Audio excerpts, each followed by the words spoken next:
All right, it's Saturday. It's time to get to work. All right, so this area up here, this gap, I like that the breeze flows through it, but I left it like that because I didn't know if I wanted to leave it open or close it off or whatever. But now up there, there's going to be a 2x10 band that goes all the way across. And so I think the best way to handle this is just to go ahead and close it up. I do have a little leftover of this paneling, so I could continue it, and I have some Z flashing that I can sit up top. Oops. But what I don't have is a lip for the screw, basically to act as a backing board for that paneling.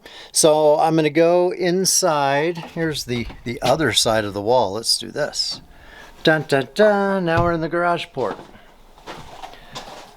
I've got to get on a ladder. This ladder, get up here and install some wood backing boards essentially so that the panels have something to fasten to.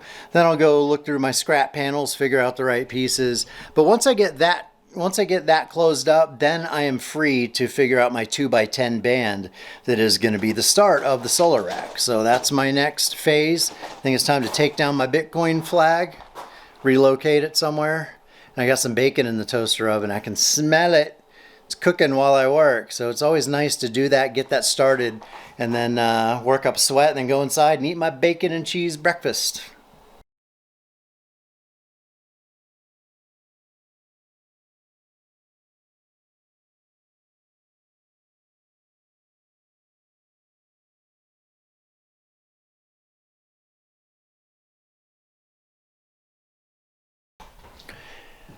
All right, it's gonna be a scorcher today, so I gotta find some indoor work.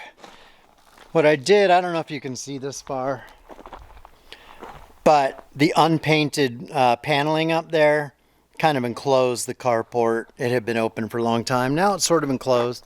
I didn't complete it. I didn't do the end piece because I think that's all gonna be hidden and I don't think water's gonna get in there. I might change my mind. But let's go inside the main house. I think my next task, which, from a structural perspective, the next task is to put up 2x10s. These, about 28 feet worth. But I need to paint them first, and because it's so darn hot today, it's only 9 a.m. and it's already in the 90s, and I can't believe that, and very little wind, and it's amazing that we're in early September. The Bisbee area is not normally this hot. It's easily 15, maybe 20 degrees above what it would typically be this time of year. But if you can't beat them, join them. So I just try to find the tasks that keep me in alignment with staying in the shade, staying cool, and preserving my sanity. Because I got to be honest, on days like today when it's hot and very little wind and still pretty humid, and you're doing things in the sun, it's oppressive and it's frustrating, and it's like hanger. It makes me mad. I get mad at the smallest thing. So I really struggle with anger and frustration. I guess that's not weather related, but the weather brings it out even more dramatically, significantly more. Like the heat is the thing, and the sweat in my eyes, and not being able to see, and wearing multiple hats, but working above my head so the hat's in the way, and hitting my head on things. It all adds up to get me infuriated. So I try to avoid all that crap whenever possible. So that's why I'm about to paint. That's my task. I got my big old 5-gallon bucket of red paint right there. I got a new brush from Harbor Freight. I got some music, I got my speakers, I got some kombucha, and so now I'm gonna paint. All right, I got a little painting done. I'll show you. I was thinking about, as I was painting, why I'm always so angry. Well, they're turned towards each other. You can't really tell, but two faces of these are now red. I gotta wait for them to dry, then a few minutes, and I'll flip them over, paint the other side. But while I'm waiting, I've been thinking about why I get so angry with things and frustrated by the weather. And the flies and my dog and gravity and physics, things like that. And I think a lot of it is because all week long I deal with problems at work. And my calendar at work, sorry for the movement, I'm trying to get out of the wind but enjoy the wind. Make it so the lighting is acceptable. Let's go down here maybe. Yeah, let's do that. Let's see if we can make this work. Tilt this a little bit. So if you work in a corporate environment and you're busy, you might have a full calendar like I do. So my meetings, I have meetings all day long, and they're either, you know, half hour or an hour, occasionally an hour and a half, but I have a lot of them, and there's work to do, and there's emails coming in, and there's instant messages coming in all the time over Teams, the app Teams by Microsoft, which is what we use at my work.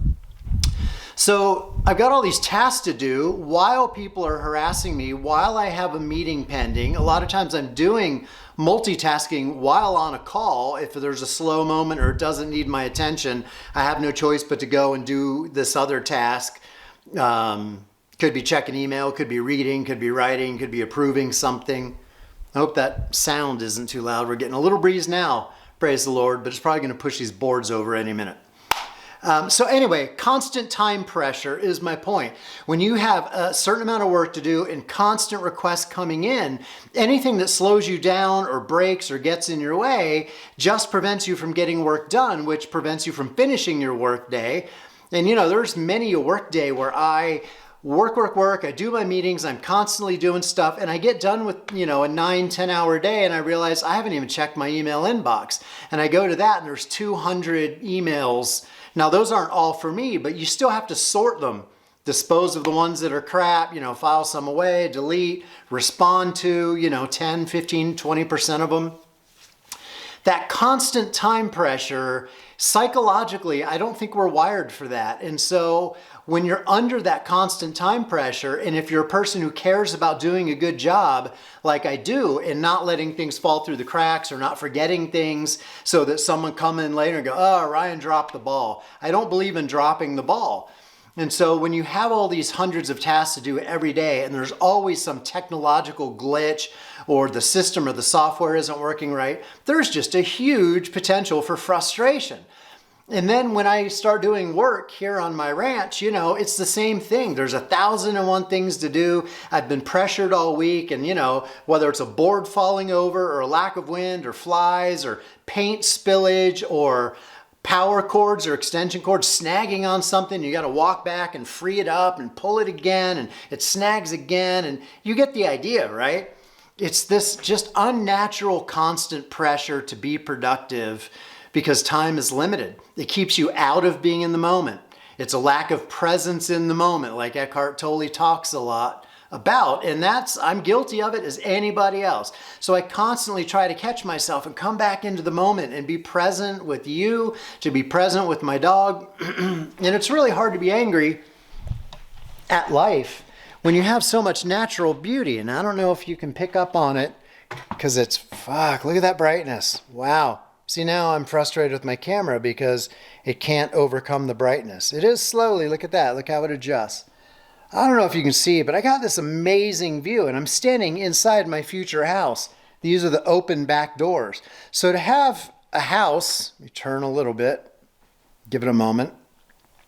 I've got a potential living environment. Come on, light, Jesus, effing Christ. Thank you.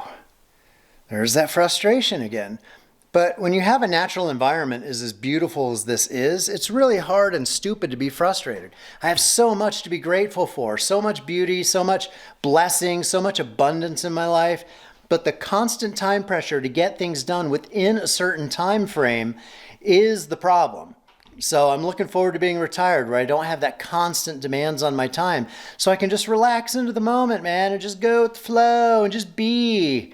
You know, the dude just wants to abide, you know? All right, it's enough of that rant. Making progress on the painting.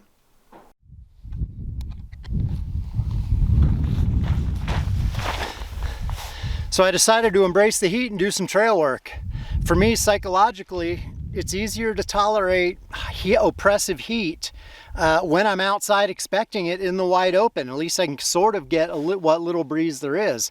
When I'm inside working and I'm dripping with sweat and frustrated and it's hot, I don't expect it, I guess, because it's in the shade, I suppose.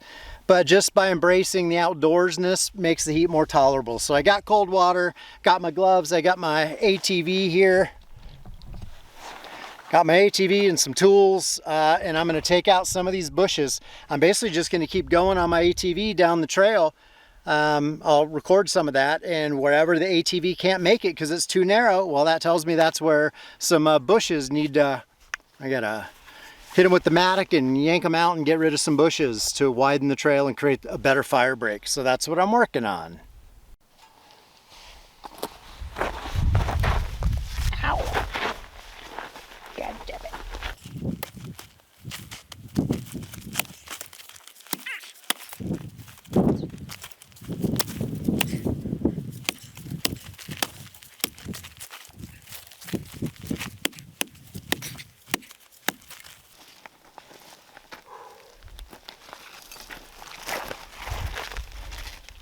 Some very fibrous, very difficult to hack roots on those.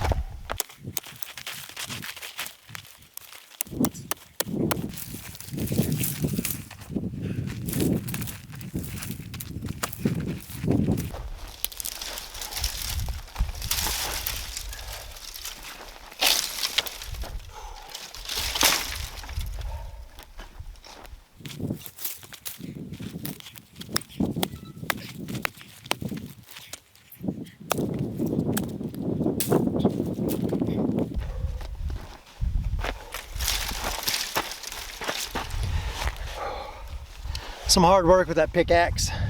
May not look like it, but it is. My lower back is already screaming. Whew. But you gotta do what you gotta do, right?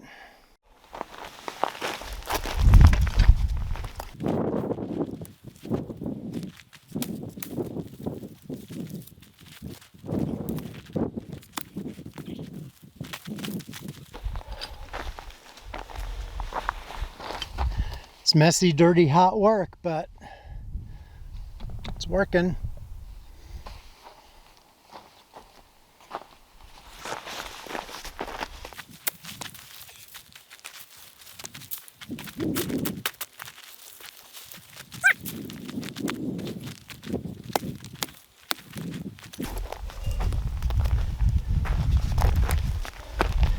Good times, huh?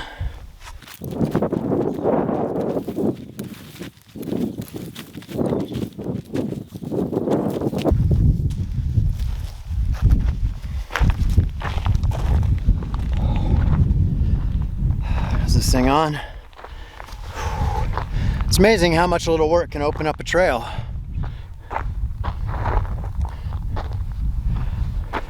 Just widen that up by 6 or 8 feet, but it looks pretty nasty.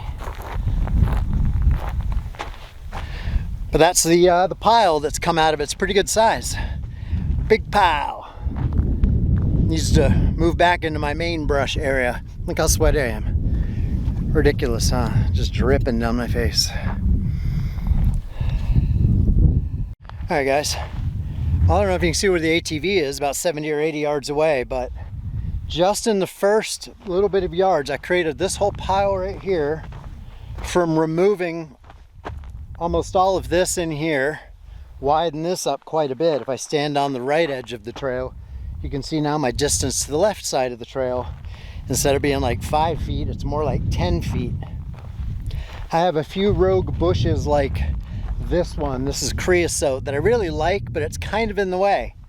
I can either meander the path this way to go around it a little bit, or just take it out, which would open up a whole nother 5 or 6 feet of space.